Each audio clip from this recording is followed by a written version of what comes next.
I thought after Australia banned all the semi-auto rifles after the mass shooting they had in '96, things like this wouldn't happen. This is, we're told, the man with the knife running. You can see people running away from him. I'm seeing this as you all are at the moment as well. Our producers have just had a quick look at it now. In his right arm, you can see the knife that's been referred to. That person scrambling away from him on the right of screen there. Other people still not sure what's going on. Den working out what's going on. Clearly, we don't have audio, but he would appear to be shouting at people. That man in the cap there, trying to talk back to him, perhaps to try to calm him, but then... People below are stumbling, dodging this man and his large knife. Mid-afternoon at the mall on the first day of school holidays. Most run away from the danger. Some run towards it with whatever weapon they can find. Whatever weapon they can find, because they don't have one. Suddenly, a lone police inspector sprints into frame. She was armed, and when the attacker lunged at her, she opened fire. I was hiding in the back room and I was just hearing gunshots.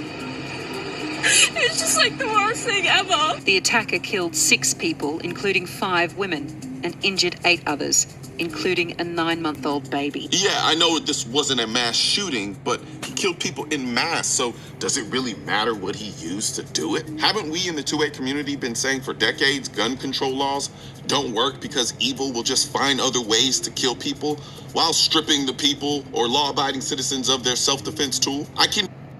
Here we go. News coming out of Norway. Police say at least 4 people have been killed by a man using a bow and arrow.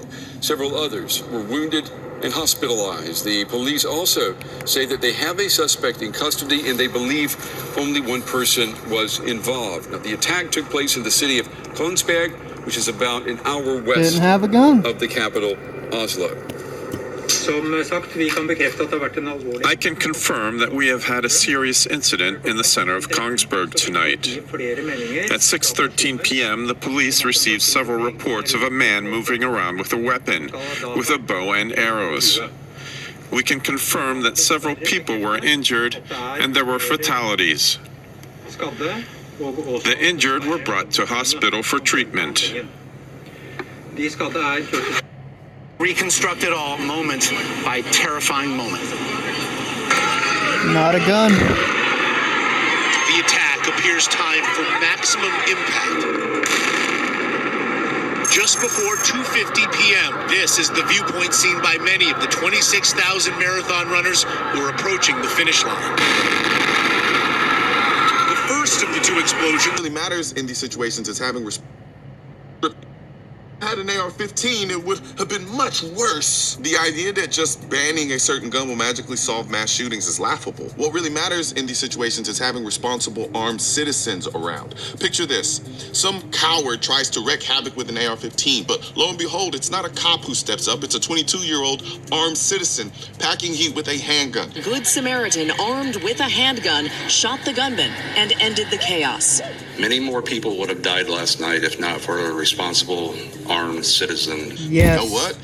That everyday hero shuts down the threat, saving lives in the process. It's a prime example of why armed citizens are so vital in protecting our communities when the chips are down. There's a reason why 97.8% of mass shootings over a 68-year period occurred in gun-free zones. Mass killers are scared of armed citizens, so they go where they know they won't be. Because whenever there is a mass shooting where there are armed citizens, less people die. Between 2014 and 2022, armed citizens intervened in 157 out of 440 mass shootings, resulting in a prevention rate of 35.7%. This figure rises to 63.5% when incidents in gun-free zones are excluded. This underscores the importance of individual preparedness and the role of armed citizens in protecting themselves and others during active shooter situations. The notion of I am the militia, symbolized by items like this hat I'm wearing right here, serves as a reminder that in moments of crisis, such as when faced with an active shooter, individuals must rely on their own capabilities for safety. In these situations, it's not about waiting for the cops to come. You don't have the time. It's about you recognizing that your actions make the difference in saving your life and the people you love. His large knife.